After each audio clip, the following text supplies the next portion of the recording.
Olá pessoal, tudo bem? Sejam muito bem-vindos. A gente começa agora mais uma análise focada no concurso da Alero. E esse material aqui é baseado no caderno de estudos número 12, que foi elaborado pelo grande professor Dr. Marcelo Lessa, o idealizador e mentor do projeto Alero Turbo. E hoje o tema é quente, viu? A gente vai desvendar um dos tópicos mais cobrados e mais temidos também: o poder legislativo. Vamos passar por tudo, desde a estrutura, estatuto dos congressistas, até o processo legislativo e a fiscalização. Claro, passando pelas famosas CPIs. Prepara que vem conteúdo denso por aí. Então, qual é a nossa missão aqui? É bem simples, na verdade. Deixar todo mundo preparado para aquelas famosas pegadinhas da FGV. Porque vamos combinar, o tema poder legislativo é um prato cheio para a banca, né? Eles adoram misturar o texto seco da lei com aqueles detalhes de procedimento e, claro, um monte de jurisprudência do STF. Mas fiquem tranquilos, a gente vai usar o método do professor Lessa para destrinchar cada um desses pontos. A ideia é transformar o complicado em algo claro. O objetivo é um só: que nenhum detalhe passe batido. Bora começar essa jornada? Ok, vamos começar pelo nosso primeiro grande tema. E esse aqui é um clássico, né? Cai em toda a prova de direito constitucional: imunidades parlamentares. Muita gente olha para isso e pensa logo num superpoder, num privilégio pessoal, uma proteção sem limites. Só que na real a coisa é bem mais técnica. O segredo, e o professor Lessa sempre bate nessa tecla, é entender que isso não é privilégio. São prerrogativas, ferramentas do cargo, sabe? Elas existem para garantir a liberdade e a independência do legislativo. E é justamente aí, nas bordas, nos limites e nas exceções, que a banca separa quem só leu o material de quem realmente entendeu a matéria. Então, para a gente organizar o raciocínio, a imunidade tem duas faces, duas grandes áreas. De um lado, a gente tem a imunidade material, que o pessoal também chama de inviolabilidade. Pensa nela como uma liberdade de expressão turbinada, sabe? Ela protege as opiniões, as palavras e os votos do parlamentar, mas, claro, no exercício do mandato. E essa proteção é bem ampla, viu? Cobre tanto a esfera penal quanto a civil. Ou seja, em tese, o parlamentar não pode ser processado por um crime de opinião, nem por danos morais por algo que disse na tribuna. Agora, do outro lado tem a imunidade formal. Essa aqui não tem a ver com o que o parlamentar fala, mas com a pessoa dele. Ela não impede o processo, mas cria umas regras especiais para garantir que o mandato não seja atrapalhado por perseguição política, por exemplo. E ela se divide em duas: a imunidade contra a prisão e a imunidade em relação ao processo em si. E é aqui que mora o perigo. Essa tabela mostra a maior pegadinha da FGV sobre imunidades. Presta atenção na diferença. Congressistas federais e deputados estaduais, eles têm as duas imunidades de forma bem ampla por uma coisa que a gente chama de princípio da assimetria. A imunidade material deles é forte e a formal só permite prisão em flagrante de crime inafiançável. E mesmo assim, a Casa Legislativa ainda tem que dar o aval para manter a prisão.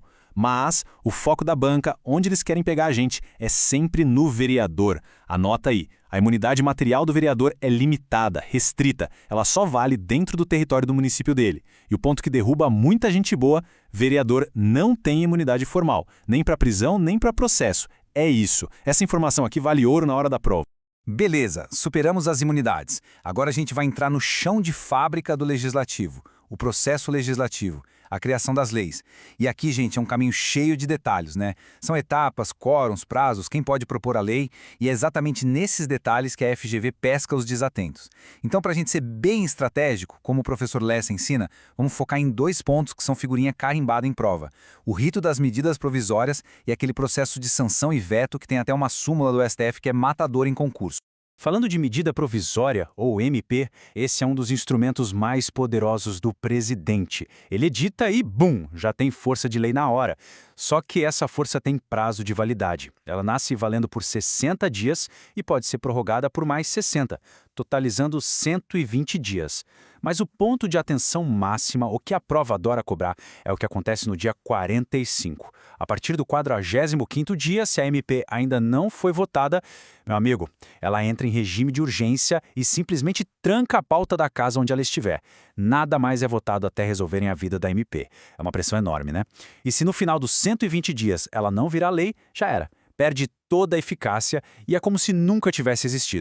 Seguindo o baile, o projeto de lei foi aprovado na Câmara e no Senado. E agora? Ele vai para a mesa do chefe do Executivo e ele tem um prazo para decidir o que fazer. Ou ele sanciona e o projeto vira lei, ou ele veta. E qual é esse prazo? Esse número tem que estar na ponta da língua: 15 dias úteis.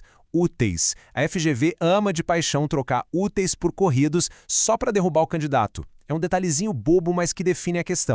Tá, mas E se o presidente simplesmente não fizer nada? Passaram os 15 dias úteis e ele ficou em silêncio. E aí? No direito, quem cala consente. E aqui funciona mais ou menos assim. O silêncio do presidente significa sanção tácita. O projeto é considerado aprovado e segue para virar lei. Agora, um ponto importantíssimo. Não existe veto tácito, ok? O veto tem que ser expresso, tem que ser por escrito, com justificativa. Ou ele alega que é inconstitucional, que é o veto jurídico, ou que é contra o interesse público, o veto político. Ficar quieto nunca, jamais será um veto. E agora, uma pegadinha clássica da FGV. Essa aqui, como diz o professor Lessa, é para separar os meninos dos homens, as meninas das mulheres. É o tal do vício de iniciativa. Vamos lá. A Constituição diz que certos assuntos só podem ser propostos como lei por certas pessoas.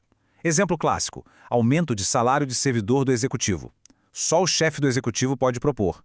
Se um deputado vai lá e propõe, essa lei já nasce com um defeito, um vício de origem que não tem cura. E aí vem a maldade da banca. E se essa lei, mesmo com defeito, passar por tudo e for sancionada pelo presidente? A sanção conserta o erro? Resposta: não, de jeito nenhum.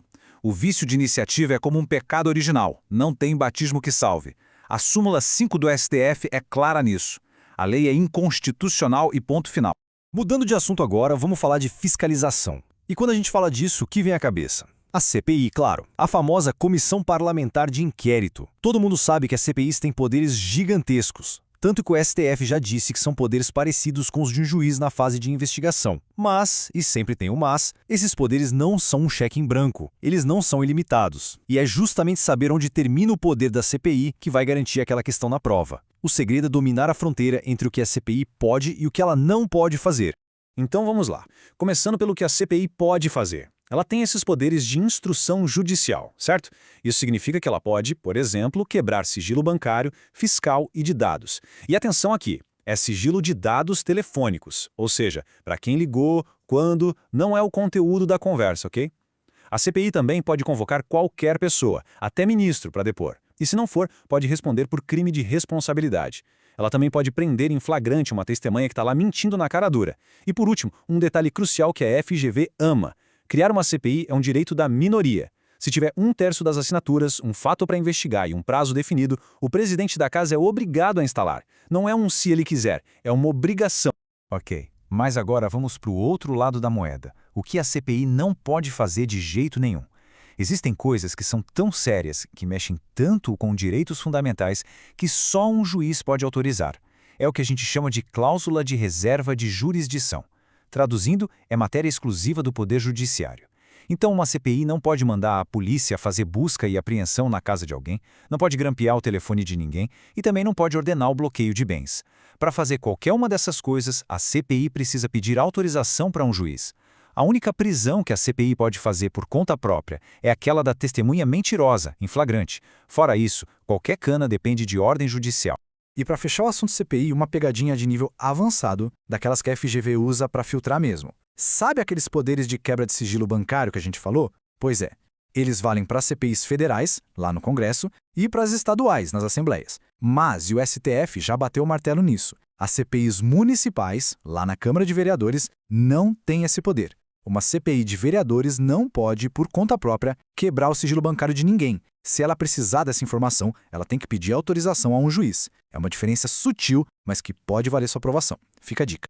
Muito bem, depois desse mergulho nesses temas super importantes, chegou a hora daquela revisão final. Um bate-bola rápido, estilo flashcard.